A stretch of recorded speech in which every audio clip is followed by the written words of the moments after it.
Okay, ready? Action. Hello everyone, welcome back to my channel. Today I'm going to be talking about what it was like being the president of my sorority, and I'm going to talk about how I got there and what my experience was once I was in that role. So if you want to hear more about that, then just go ahead and keep on watching. Keep on watching. Just keep on watching. Just keep watching. Okay.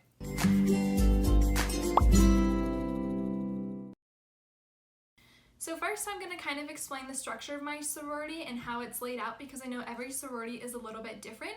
Like I said in one of my previous videos, I am an Alpha Delta Pi at Sonoma State, and in our chapter we have 8 executive board positions, and under each of those positions are smaller, more positions. Smaller, more positions? No. Smaller positions underneath those executive board positions. So for example, when I was recruitment and marketing VP, I had like our social media chair under me, our formal recruitment chair under me, website design. So there's smaller positions underneath the executive board positions.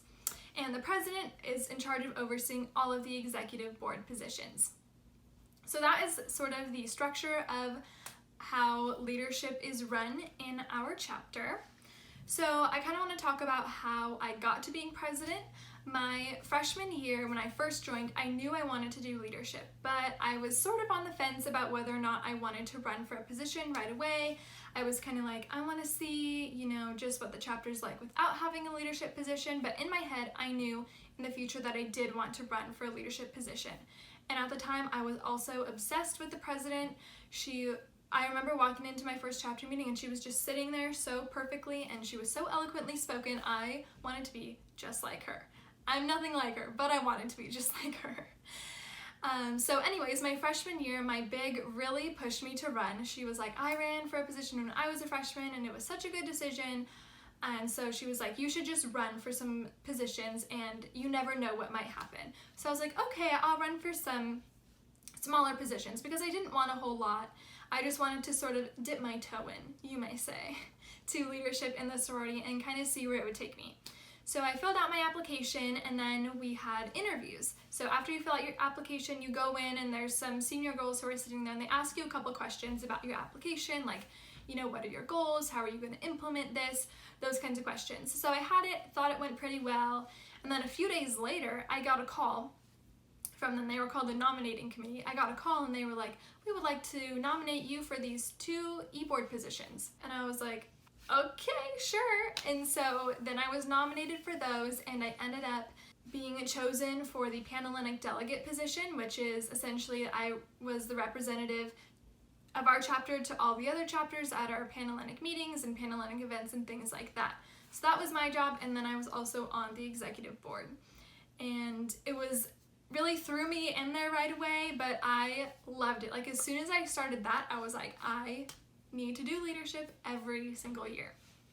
So I was Panhellenic delegate, and then the next year, the recruitment chair from the year prior really kind of pressured me into running for recruitment and marketing VP the following year.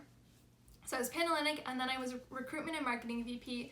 And that position, I feel like, is where I truly, truly shined, because I got to do a lot of teaching and like leading workshops and things, and I want to be teacher, so that was just kind of like perfect fit. And then obviously recruitment weekend was so much fun, and we got all of our new little alphas, and all the stress and stuff was totally worth it. I love that position, and it will always have a very special place in my heart. And then lastly, I ran for president after some convincing. I wasn't totally sure, but people were like, no, you should just run, you never know what's gonna happen. And I was like, yeah, sure. And then on the day of the election, I ended up being the only person who ran. So it was a good thing that I did, and I was elected president. So that is my journey, how I got there, and now I'm going to talk a little bit about my experience. Okay, so first I want to explain what the president actually does, because I feel like not a lot of people really know what the president does. So I'm just going to talk about what I did, because I'm sure every president, it's a little bit different. So the first main priority that I had as president was to oversee the executive board. So it oversaw our VP, our membership education VP, our recruitment and marketing VP, the VP of finance, the Panhellenic delegate, the Director of Standards and Ethics, and the Director of Social Enrichment. So that was my team, and I oversaw all of them. So that was my first main task, was to oversee the executive board and assist them with any tasks that they needed help with. I was also usually the first person that girls would text or call if they wanted someone to talk to in the sorority, if they wanted to meet and talk about things that were either bothering them or maybe ideas that they had to improve something within our chapter. That was something else that I did. I spent a lot of time meeting with girls, phone calls, FaceTimes, responding to text messages. I always joked that I needed my own secretary because every day those texts would just be popping in and all kinds of questions from girls. And so that was another part that I had to sort of keep up with. And then I also regularly communicated with our advisors and our province director as well, who oversaw other chapters in our region. So they oversaw Sonoma State, UC Berkeley, and Santa Clara as well. So I chatted with her every week, or it was kind of a chat, but it was like a meeting every week. And I also ran our executive board meetings, our chapter meetings, attended president's meetings with all the other presidents on our campus, Panhellenic and IFC, and then MGC as well. IFC is Interfraternity Council, MGC is Multicultural Greek Council. So I attended those meetings, and then I ran our weekly executive committee meetings as well. So lots of meetings and making sure that things are running smoothly, but overall I would describe the role as president as sort of the overseer of the organization and just making sure that things are running smoothly. There are no big issues, and definitely I would describe the president as the first responder to certain issues that may come up in the chapter. Everyone looks to how the president is going to respond, so it was my responsibility during that year to make sure that things were handled properly.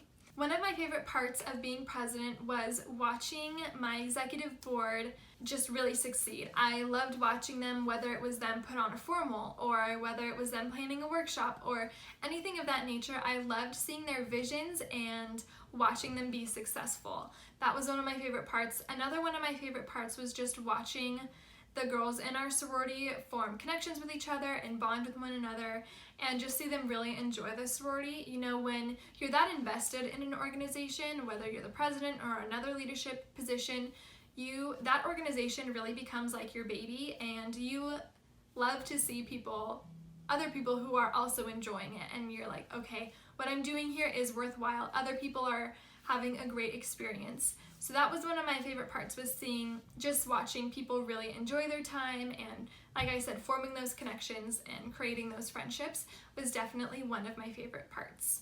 Another one of my favorite parts, which I think often goes unnoticed, is the networking opportunities that I had with other leaders in different chapters, as well as other presidents who were presidents with me at my school, as well as other AD presidents from other schools. I got to attend a few different conferences throughout the year where I met tons of girls from other chapters, and that was really, really fun. I met girls from all over the United States, and we also have one chapter in Canada as well, and so that was really fun to meet people from like the South and other people from the West Coast and from places like New Jersey, and just people that I would never have met if it wasn't for that leadership role. So I'm really, really grateful for those opportunities and for those relationships and connections that I got to make. And then lastly, one of my favorite things about being president was just being in the know all the time. I know that sounds so silly, but you really do know everything that's going on. You know all the tea, all the juice, and you're the first person that people want to tell it to, so that was pretty fun. But obviously the other things were more meaningful, and those experiences and memories do really mean a lot to me. Alright, so now I'm going to talk about the most challenging parts of my time in that role. And when I say most challenging, I don't mean I didn't like it, I just mean that it was challenging, because I have some stuff that I'm going to talk about that I didn't like doing at all, but this is just stuff that I thought was challenging, but definitely grew my leadership skills and just grew me as a person. The first thing was time management. Oh my gosh, I lived by my calendar. If something wasn't in my calendar, it wasn't happening. I wasn't going, I wasn't going to show up. So time management was definitely a huge thing. As I said earlier, there were all these different meetings that I had, and then I was meeting with sisters outside of those meetings, so Definitely trying to stay on top of my schedule was a challenge, but helped me become a lot better with time management for sure. Another challenging thing for me in that role was having to deal with girls who were unhappy with their experience in the organization.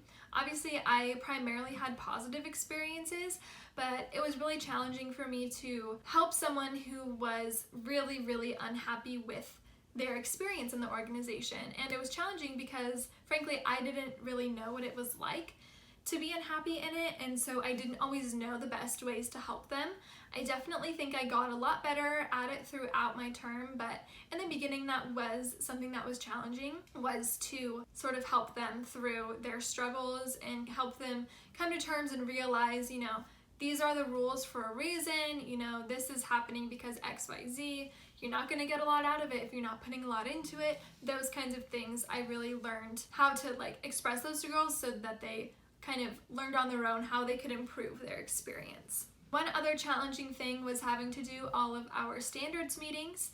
And like I said, it was not that I didn't like it, they were just, some of them were very challenging. You know, you're sitting there and you pull a girl in for whatever reason it may be, whether it's unsisterly like conduct or maybe she's intoxicated when she's not supposed to be or something of that nature. Those conversations are always challenging to have, but I always try to approach it from the angle of, we are concerned about you and, you know, this is happening for some reason, whether or not you're going to tell us, and we are here to help you and we want to see you succeed in the chapter, but you know, in order to succeed, you have to do XYZ. So those conversations were always a little bit challenging. Coming up with the probations and things like that wasn't something that I always enjoyed, but it was something that I knew had to be done in order to help our chapter be the best that it could be and help our sisters in our chapter become the best women that they could be. And I'd have to say, my least favorite part, I really don't have that many least favorite things about that position because it did give me so much, but definitely one of my least favorite parts was having to ask sisters and their dates to leave our social events if they weren't looking well, I may say, or if there was an obvious issue going on. That part was never fun. You never want to have to ask a sister to leave your event that she has paid to go to and she's gotten all dressed up for, but sometimes it is in the best interest of the whole chapter if she and her date leave. Of course, there are always precautions taken. She always brings another sister with her, so she was never in danger, but that was probably one of my least favorite parts just because I felt bad. Overall, my experience was very, very challenging. Lots of late nights, stressful phone calls, stressful meetings, but it was a reward like no other. I really got to experience what it was like to be the leader of an organization and watch everyone else succeed, and it was a really, really special experience, and I'm very grateful for the opportunities that I had and for my sisters who supported me and the executive committee that I had that year. They're absolutely amazing, incredible women, and I was so lucky to work with them. So yeah, that's pretty much it for this video. Thank you so much for watching. If you have any other questions about what my experience was like as the president of my sorority, please feel free to comment down below and I'll get back to you. But if not, thanks so much for watching and I'll see you in my next video.